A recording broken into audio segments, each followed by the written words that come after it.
Here's a question that breaks most people's brains. The Federal Reserve prints money, trillions of dollars. They create it out of nothing. Just numbers on a computer screen. No gold backing it, no assets backing it, no one deposited anything. They just create it. In 2020 and 2021, the Federal Reserve created $6 trillion. $6 trillion. Out of thin air, they didn't mine it, they didn't earn it. They didn't borrow it from anyone, they just made it appear on a computer. But here's the problem. Every dollar bill in your wallet says Federal Reserve Note at the top. A note is a debt instrument. It's a promise to pay. When you sign a promissory note for a car loan, you're promising to pay the bank back. That note represents debt, which means every dollar in existence is technically debt. Someone owes that dollar to someone else.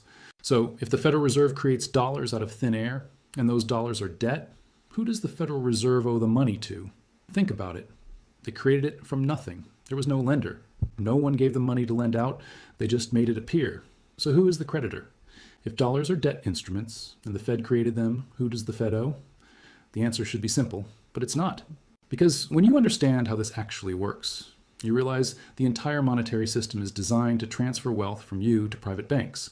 The Federal Reserve doesn't owe the money to anyone, but the United States government owes the money to the Federal Reserve, which is owned by private banks. Which means your government borrows money that was created from nothing and pays interest on it forever to private banks. And you pay that interest with your taxes. It's the greatest scam in financial history, hidden in plain sight, running for over 100 years. And most people have no idea it exists.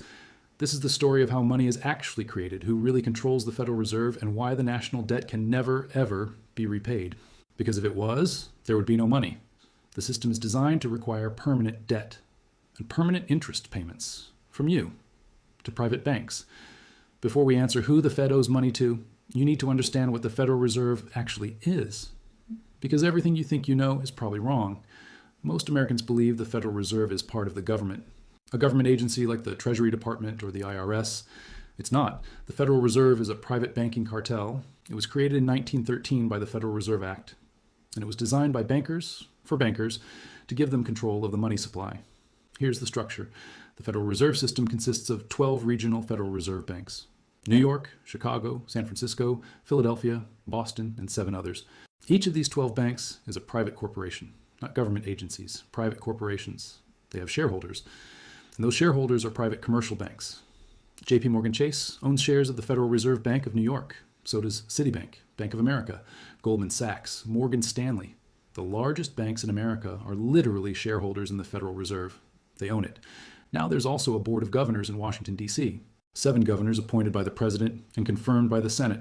This gives the appearance of government control. But it's an illusion.